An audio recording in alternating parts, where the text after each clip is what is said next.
បាទសួស្តីបងប្អូនទាំងនេះមានបងប្អូនយើងក៏សួរថាតើអន្ទង់ចេះស៊ីចំណីសម្រាប់អត់បងប្អូនហើយអាខ្នាត4លីនឹងចេះស៊ីចំណីសម្រាប់អត់អាខ្នាត6លីនឹងចេះស៊ីចំណីសម្រាប់អត់ហើយអាខ្នាត8លីនឹងចេះស៊ីចំណីសម្រាប់អត់ហើយក៏អន្ទង់សាច់ហ្នឹងទៅចេះស៊ីចំណីសម្រាប់អត់បងប្អូននេះបងស្រូវចំណីសម្រាប់ទៅនេះកន្លែងខ្ញុំចំឲ្យស៊ីទៅចំណីសម្រាប់ទេបងប្អូនហើយកូនអន្ទង់ទាំងអស់មិនថាខ្នាត4លីឬក៏6លីទេបងប្អូនឬក៏ខ្នាត8លីទេឬក៏អន្ទង់សាច់ធំហ្នឹងគឺចេះស៊ីចំណីសម្រាប់ទាំងអស់បងប្អូនបានយើងលក់ចេញបងប្អូនហើយបើអន្ទង់អត់ចេះស៊ីចំណីយើងលក់ចេញទៅអត់កើតទេបងប្អូនយកទៅបងប្អូនឲ្យចំណីអីណាបងប្អូនហើយមកទៀតតើតើរឿងចំអត់ធំរឿងចំអត់ធំនោះវាជារឿងបញ្ហាចម្បងបងប្អូនដែលបងប្អូនមានចំនួនខ្លះថាយកទៅឲ្យចំអត់ធំបងប្អូនមើលក្នុងអាងរបស់ខ្ញុំច្រើនបងប្អូនធំឬក៏មិនធំបងប្អូនអានេះចំណីសម្រាប់ឬក៏មិនចំណីសម្រាប់បងប្អូនទាំងនេះវាសិតតែជាចំណីដែលខ្ញុំឲ្យស៊ីប្រចាំថ្ងៃប្រភេទចំណីសម្រាប់ចេះស៊ីទាំងចំណីសម្រាប់ចេះស៊ីទាំងចំណីធម្មជាតិអន្ទង់នេះមិនមែនចេះស៊ីតែចំណីសម្រាប់តែមុខទេវាសំខាន់លើតើយើងនឹងមានពេលធ្វើចំណីធម្មជាតិឲ្យវាស៊ីឬមួយក៏អត់តែប៉ុណ្្នេះឯង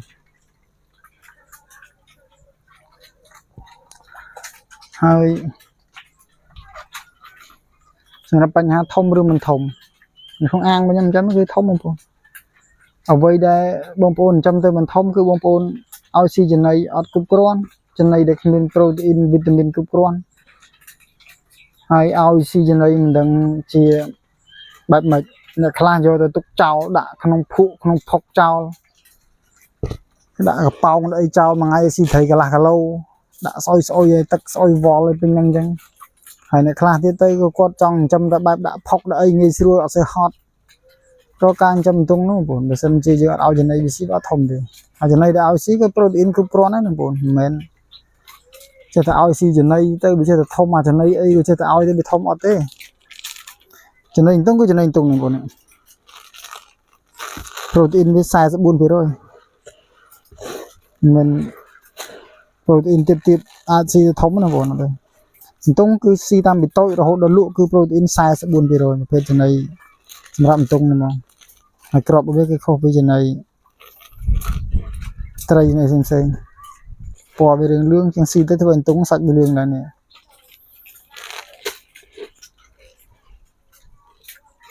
ហើយបងប្អូនគិតថាអញ្ចឹងទៅខ្លះអត់ធំបងប្អូនធ្វើតាមខ្ញុំវាធំបងប្អូនអត់បងប្អូនឲ្យស៊ីចំណីបែបខ្ញុំតាមខ្ញុំប្រាប់ប្រូតេអ៊ីនវាល្អផ្លាស់ប្ដូរទឹកឲ្យបានល្អអត្រាជោគជ័យគឺច្រើនតែមិនមែនយកទៅដាក់ចោលហើយយើងចង់ស្រែកថាចង់បានចង់ជោគជ័យចង់បានផលហ្មងវាអត់កើតទេបងប្អូនណាទោះយើងនឹងចំណាយទៅលើវាដែរយើងចំណាយពេលទៅមើលវាខ្លះទៅមួយថ្ងៃ2ម៉ោងអីពេលទៅនេះពេលព្រឹកមុនទៅធ្វើការយើងអាចមើលវាទៅពេលល្ងាចមកវិញយើងអាចមើលវាទៅហើយចំណីយើងឲ្យស៊ីមួយថ្ងៃ2ដងក៏បាន3ដងក៏បានប្រភេទចំណីដែលប្រូតេអ៊ីនល្អប្រូតេអ៊ីនចាប់ពី44%ឡើងទៅបានអាចស៊ីធំធាត់ល្អ